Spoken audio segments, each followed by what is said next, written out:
Lanjutan bab 3. 2. Globalisasi paradigma teknokratis 106.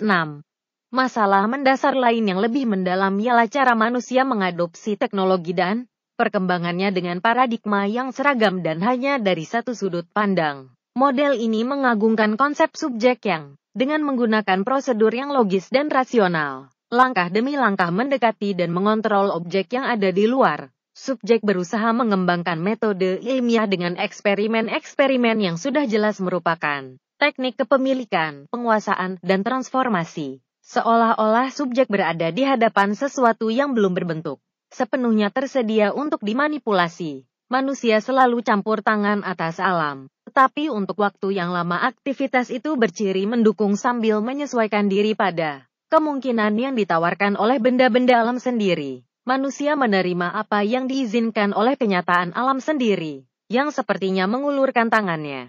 Kini, sebaliknya campur tangan manusia berniat memeras sebanyak mungkin segala benda, sambil mengabaikan atau melupakan kenyataan yang ada di depannya. Itulah sebabnya manusia dan benda-benda alam tidak lagi ramah saling mengulurkan tangan. Hubungan telah menjadi konfrontatif. Dari situ orang dengan mudah menerima gagasan pertumbuhan tanpa batas yang telah menggairahkan banyak ekonom, pemodal, dan teknolog. Gagasan itu didasarkan pada kebohongan tentang persediaan sumber daya alam yang tak terbatas, yang menyebabkan planet ini diperas habis-habisan. Ada asumsi yang salah bahwa persediaan energi dan sumber daya itu tak terbatas untuk dimanfaatkan, bahwa regenerasinya terjadi dengan cepat, dan bahwa efek-efek negatif dari manipulasi tatanan alam dengan mudah dapat diserap.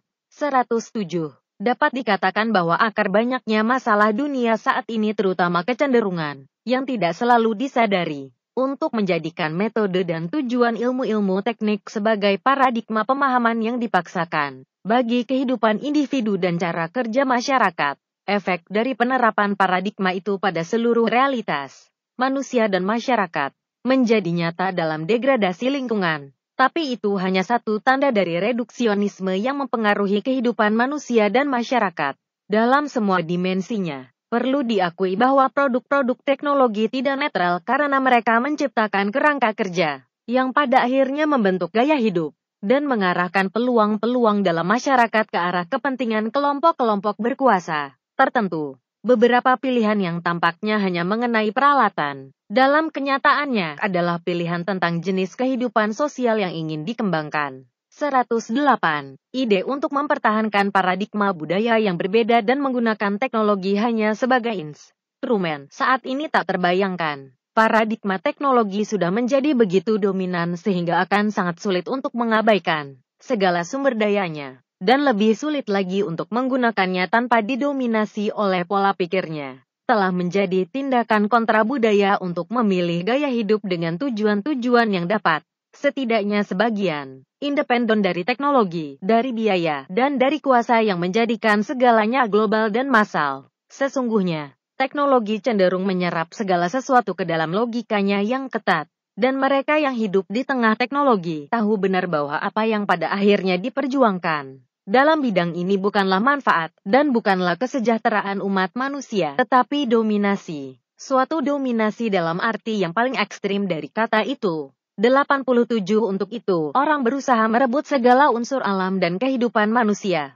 88 Kemampuan kita untuk membuat keputusan, kebebasan yang paling otentik, dan ruang untuk suatu kreativitas alternatif masing-masing orang, sudah berkurang. 109. Paradigma teknokratis juga cenderung untuk mendominasi bidang ekonomi dan ekonomi menerima setiap kemajuan teknologi yang membawa keuntungan, tanpa memperhatikan kemungkinan dampak negatif bagi manusia. Dunia keuangan melemahkan ekonomi real. Kita belum belajar dari krisis keuangan global, dan kita terlambat belajar dari kerusakan lingkungan. Beberapa kalangan mempertahankan pandangan bahwa ekonomi dan teknologi sekarang ini akan menyelesaikan semua masalah lingkungan. Demikian pula, dikatakan, dalam bahasa yang kurang akademis, bahwa masalah kelaparan dan kemiskinan di dunia akan diselesaikan melalui pertumbuhan pasar saja. Ini bukan soal keabsahan teori ekonomi yang mungkin saat ini tidak seorang pun berani pertahankan, tapi soal penerapannya dalam pengembangan ekonomi. Mereka yang mungkin tidak mengiyakan teori tersebut dengan kata-kata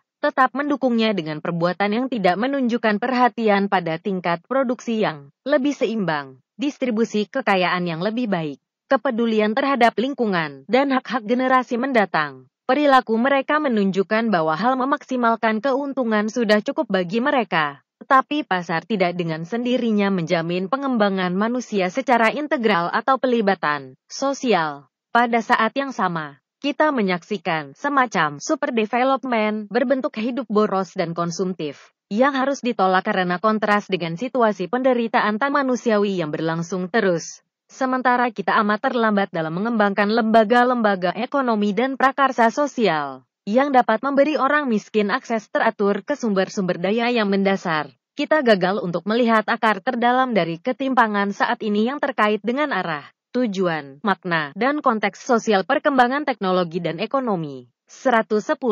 Spesialisasi dalam teknologi sendiri membuatnya sangat sulit untuk melihat keseluruhan. Fragmentasi pengetahuan bermanfaat dalam mengadakan aplikasi konkret, tapi sering menyebabkan hilangnya kepekaan untuk keseluruhan, untuk hubungan antara pelbagai hal, dan untuk cakrawala lebih luas yang menjadi tidak. Hal ini mempersulit penemuan cara yang memadai untuk memecahkan masalah-masalah yang paling kompleks di dunia sekarang, terutama yang berkaitan dengan lingkungan dan kaum miskin. Masalah-masalah ini tidak dapat ditangani dari satu perspektif atau dengan satu jenis kepentingan saja. Sebuah ilmu yang mengklaim dapat menawarkan solusi untuk masalah-masalah yang besar harus selalu memperhitungkan data yang dihasilkan oleh bidang-bidang pengetahuan lain, termasuk filsafat dan etika sosial. Tapi kebiasaan itu sulit didapatkan dewasa ini. Karena itu juga, tidak dapat ditemukan cakrawala etika yang benar dan yang dapat menjadi rujukan. Hidup ini lama-kelamaan diserahkan kepada keadaan yang dibentuk oleh teknologi, yang dipandang sebagai kunci utama untuk memaknai eksistensi. Dalam realitas konkret yang menantang kita, tampaklah berbagai gejala yang menunjukkan kekeliruan ini,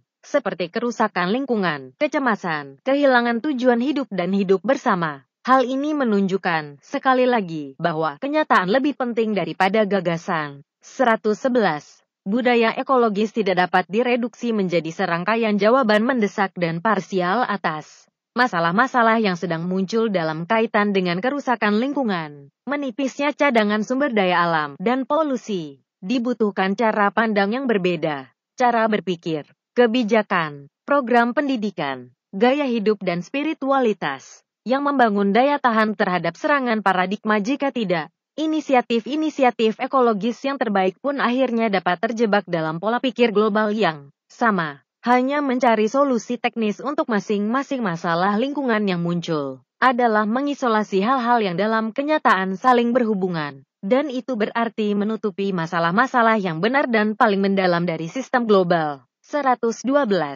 Namun, kita dapat kembali memperluas visi kita. Manusia memiliki kebebasan yang mampu membatasi teknologi dan mengarahkannya, menggunakannya untuk cara kemajuan lain, yang lebih sehat, lebih manusiawi, lebih sosial, lebih utuh. Pembebasan dari paradigma teknokratis yang dominan, ada kalanya betul terjadi. Misalnya, ketika koperasi produsen kecil memilih proses produksi yang ramah lingkungan, sambil memilih gaya hidup, kebahagiaan, dan hidup bersama yang non-konsumtif. Atau ketika teknologi terutama diarahkan pada penyelesaian masalah konkret orang lain, dalam semangat membantu mereka untuk hidup lebih bermartabat dan kurang menderita. Juga ketika kekuatan yang memandang segalanya sebagai objek, dapat diatasi oleh dorongan untuk menciptakan dan menatap hal-hal yang indah, sehingga terwujudlah keselamatan dalam hal indah dan manusia yang merenungkannya. Kemanusiaan otentik yang mengundang kita pada suatu sintesis baru, tampak tetap bersemayam di tengah peradaban teknologi,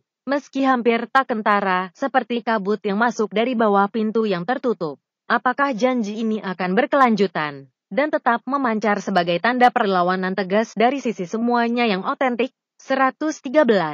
Di sisi lain, orang tampaknya tidak lagi percaya pada masa depan yang bahagia. Mereka tidak lagi menaruh kepercayaan yang buta kepada masa depan yang lebih baik berdasarkan keadaan dunia sekarang dan kemampuan teknis saat ini. Mereka menjadi sadar bahwa kemajuan ilmu pengetahuan dan teknologi tidak dapat disamakan dengan kemajuan umat manusia dan sejarah, dan mereka melihat bahwa jalan-jalan utama menuju masa depan yang bahagia adalah berbeda. Namun, Mereka tidak membayangkan untuk melepaskan kemungkinan-kemungkinan yang ditawarkan oleh teknologi. Umat manusia telah berubah secara radikal, dan akumulasi hal-hal baru terus-menerus mendangkalkan dan menyeret kita pada satu arah. Pada permukaan saja, sulit untuk berhenti sejenak menemukan kembali kedalaman hidup. Bila benar bahwa arsitektur mencerminkan semangat zaman, gedung-gedung raksasa dan apartemen-apartemen yang mirip-mirip mengekspresikan semangat teknologi yang mengglobal, membanjirnya produk-produk baru menyatu dengan kebosanan konstan.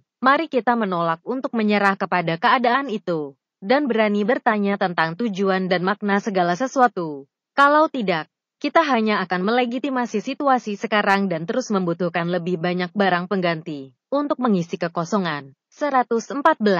Apa yang sekarang sedang terjadi, mendesak kita untuk bergerak maju dalam sebuah revolusi budaya yang berani. Ilmu pengetahuan dan teknologi tidak netral, tetapi dapat melibatkan, dari awal sampai akhir prosesnya, berbagai niat dan kemungkinan, dan dapat mengambil bentuk yang berbeda-beda. Tidak ada yang menyarankan untuk kembali ke zaman batu, namun sangat penting untuk memperlambat langkah dan melihat realitas dengan cara lain, menyambut baik kemajuan yang positif dan berkelanjutan, dan pada saat yang sama memulihkan kembali nilai-nilai dan tujuan-tujuan agung yang hancur karena manusia menganggap dirinya besar tanpa adanya kendali.